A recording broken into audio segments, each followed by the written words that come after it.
Pope کی موت کے بعد دجال آ جائے گا، اور پوپ فرانسس کی فطری موت تھی یا سوچی سمجھی سازش تھی؟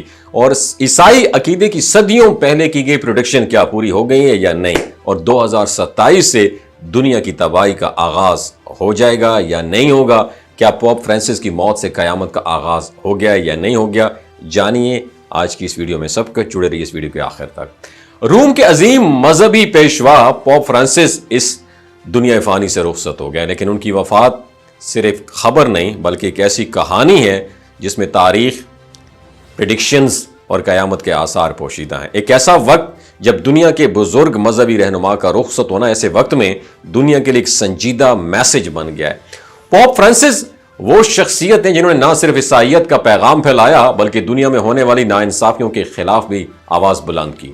ان کے دور قیادت میں انہوں نے مظلوموں کی حمایت کی اور طاقتوروں کی بربریت کو بے نقاب کیا۔ فلسطین میں اسرائیلی ظلم پر ان کا موقف بہت کرسٹل کلیئر تھا۔ انہوں نے کہا غزہ میں نسل کشی ہو رہی ہے، اور وہ ان چند عالمی رہنماؤں میں شامل تھے جنہوں نے کھل کر اوپنلی اسرائیل کی بربریت پر کرٹیسائز کیا۔ اور پوپ فرانسس نے اپنے خیالات میں کبھی کسی قسم کی جھجک محسوس نہیں کی۔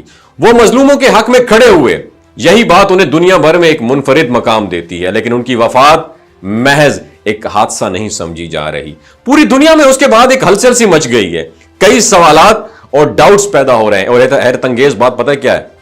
ایک حیرت انگیز بات یہ ہے کہ American vice president J D Vance نے پوپ فرانسس سے صرف 2 گھنٹے قبل ملاقات کی تھی، اور اس ملاقات کے فوراً بعد ان کا انتقال ہو گیا تھا۔ یہ اتفاق ہے یا کچھ اور ہے؟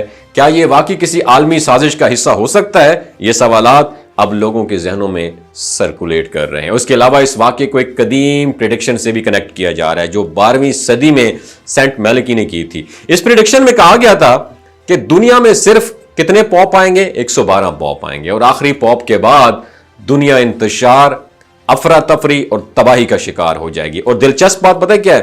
پوپ فرانسس کو 112ویں پوپ کے طور پر پہچانا جاتا ہے، اور ان کی وفات نے اس قدیم پریڈکشن کو دوبارہ زندہ کر دیا ہے۔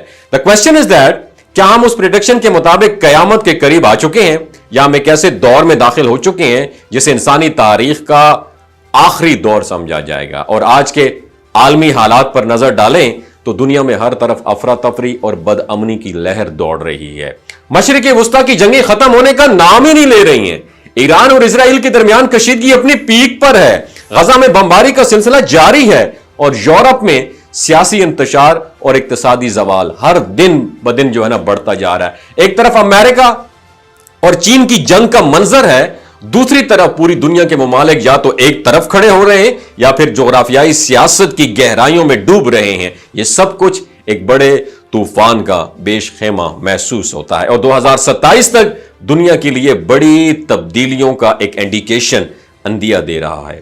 ماہرین کا کہنا ہے کہ اس وقت تک عالمی معیشت زمین بوس ہو سکتی ہے، طاقتور ممالک آپس میں ٹکرا سکتے ہیں، یورپ کے اتحاد میں دراڑ آ سکتی ہے، اور روم جیسے مقدس شہر کی تباہی بھی ممکن ہے۔ ایسی تبدیلیاں جو شاید انسانیت کو اس کے آخری دور کی طرف لے کر جا رہی ہیں، اسلامک پوائنٹ آف ویو سے بھی اگر ہم دیکھیں تو قیامت کی علامات واضح طور پر پوری ہوتی ہوئی دکھائی دے رہی ہیں۔ ظلم و بربریت کا بازار گرم ہے، امن کی امید ناپید ہو چکی ہے، مظلوم سسک رہے ہیں اور طاقتور اپنی طاقت کا بے دریغ استعمال کر رہے ہیں۔ زمین پر جو کچھ بھی ہو رہا ہے وہ آخرت کی علامات سے بڑا ملتا جلتا ہے۔ حدیث شریف میں دجال کے ظہور کے بارے میں بار بار وارننگ دی گئی ہے۔ دجال کا ظہور ایک فتنہ عظیم کی ایک علامت ہے، جس کے بارے میں نبی کریم صلی اللہ علیہ وسلم نے فرمایا کہ اس کا خروج ایک ایسے دور میں ہوگا جب دنیا میں تمام مادی چیزیں انسانوں کے لیے فریب بن چکی ہوں گی۔ اب سوال یہ اٹھتا ہے، کیا پوپ فرانسس کی موت کے ساتھ ہم دجال کے ظہور کے بالکل قریب پہنچ چکے ہیں؟ کیا یہ واقعات ایک دوسرے کے ساتھ جڑے ہوئے ہیں؟ اسلامی تعلیمات کے مطابق دجال کا ظہور اس بات کا غماز ہوگا کہ دنیا ایک بہت بڑے فتنے میں مبتلا ہو جائے گی، جس سے بچنا ہر مسلمان پر فرض ہوگا۔ اسی دوران دنیا میں سیاسی، اقتصادی اور سماجی عدم استحکام کی انٹینسٹی بڑھ جائے گی، اور انسانیت ایک ایسے دور میں انٹر ہو جائے گی جو ہر لحاظ سے قیامت کے قریب ترین علامات ہوں گی، جس میں صرف یہی نہیں جو کچھ اسرائیل ظلم و جبر سے بیت المقدس میں کر رہا ہے اور عبادات کی شروعات کی ہے اس نے، اس سے دجال کی آمد اور زیادہ قریب لگتی ہے۔ اور یہ صرف ایک انسان کی موت نہیں ہے، یہ شاید ایک نئے دور کا آغاز ہے، ایک ایسا دور جو ہمیں یا تو مکمل تباہی کی طرف لے کر جائے گا یا پھر انسانیت کو بیدار کر کے ایک نئی لرننگ دے گا۔ لیکن اس وقت کی حقیقت یہی ہے کہ دنیا خاموشی سے بڑے طوفان کے دہانے پر اس وقت کھڑی ہے، اور آنے والا وقت شاید بہت کچھ بدل کے رکھ دے گا۔ آپ اس بارے میں کیا رائے رکھتے ہیں؟ کامنٹ سیکشن میں ضرور بتائیے گا۔ اپنا بہت خیال رکھیے گا۔ پاکستان زندہ باد، اسلام زندہ باد۔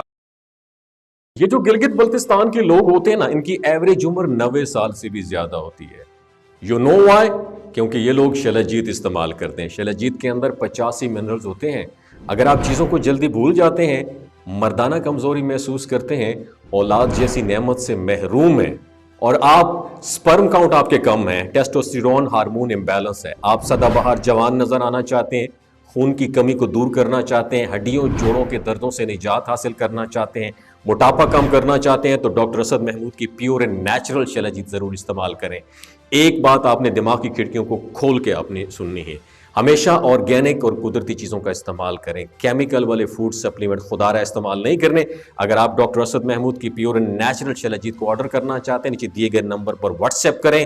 3 باتوں کا خیال رکھنا ہے: ہائی بلڈ پریشر میں مبتلا افراد، خواتین جو پریگننٹ ہیں، اور 15 سے 20 سال کی جو نوجوان نسل ہے جو غیر شادی شدہ ہیں، اپنے سیکشول پاور کو بوسٹ کرنے کے لیے استعمال کرنا چاہتے ہیں، تو ڈاکٹر کی ایڈوائس کے بغیر استعمال نہ کریں۔ باقی سارے لوگ بے دھڑک گرمی اور سردیوں میں استعمال کر سکتے ہیں۔ اپنا بہت خیال رکھیے گا۔ اللہ حافظ۔